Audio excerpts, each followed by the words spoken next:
नमस्ते, मी Sonal Patil, secretary district legal services authority Pune. मी लोकांना असं आवाहन करू इच्छित आहे की जे आपलं लेटेस्ट जजमेंट बॉम्बे हायकोर्टचं आहे, Bombay high court on its own motion versus state of Maharashtra and others, तर या जजमेंटमध्ये ऑनरेबल डिव्हिजन बेंच ज्याच्यामध्ये ऑनरेबल रेवती मोहिते ढेरे तसेच ऑनरेबल जस्टिस संदेश पाटील यांनी आपल्याला डायरेक्शन्स दिलेले आहेत की जे मॅनहोल आणि पाथहोल आहेत त्याच्या खड्ड्यांमुळे जे काही गंभीर स्वरूपाचे ॲक्सिडेंट्स होत आहेत तर त्या ॲक्सिडेंट्सची दखल ही बॉम्बे हायकोर्टाने घेतलेली आहे आणि त्यानुसार सगळे डिस्ट्रिक्ट लीगल सर्व्हिसेस अथॉरिटीज जे आहेत तर त्यांना अशा पद्धतीने डायरेक्शन्स देण्यात आलेले आहेत की या जजमेंटच्या निकषानुसार अशा खड्ड्यांमुळे ज्यांची कुणाची डेथ झालेली असेल किंवा इंजुरीज झालेल्या असतील तर त्यांनी डिस्ट्रिक्ट लीगल सर्व्हिसेस अथॉरिटी तसेच म्युनिसिपल कॉर्पोरेशनचे कमिशनर, मग ते PMCचे असतील, पिंपरी चिंचवडचे असतील, त्याच्यानंतर कलेक्टर साहेब आहेत ग्रामीण भागांच्या कंप्लेंटसाठी,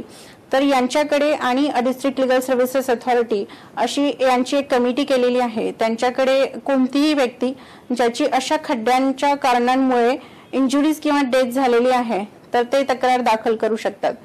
तर अशी तक्रार दाखल करत असताना फक्त इतकीच काळजी घेणं आवश्यक आहे की ज्या इंजुरीज झालेल्या आहेत तर त्या खड्ड्याच्या कारणास्तव झालेल्या असतील, तसंच जेव्हा डेथ झालेली आहे तर ती खड्ड्याच्या कारणामुळे ॲक्सिडेंट होऊन असेल किंवा इतर कुठल्याही परिस्थितीमध्ये असेल तर ती डेथ झालेली आहे याची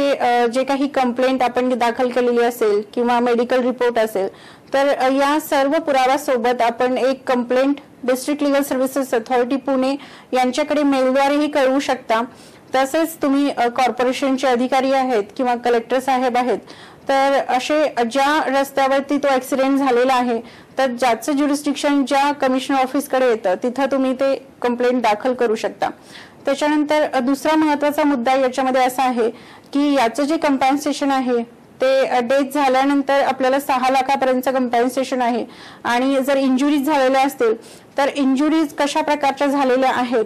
तर त्याच्या रिपोर्टनुसार 50,000पासून ते 2.5 लाखापर्यंत हे डिस्क्रेशनरी रिलीफ जो आहे तर तो आपल्याला इंज्युअर्ड पर्सन्सना देण्याचा निकष याच्यामध्ये दिलेला आहे।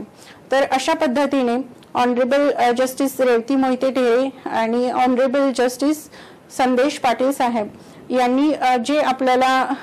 जजमेंटद्वारे डायरेक्शन्स दिलेले आहेत याचा लाभ प्रत्येक नागरिक घेऊ शकतो। रस्त्यावरच्या खड्ड्यांमुळे जे काही अपघात होत आहेत आणि त्याच्यामुळे वेगवेगळ्या प्रकारच्या अडचणी प्रत्येकालाच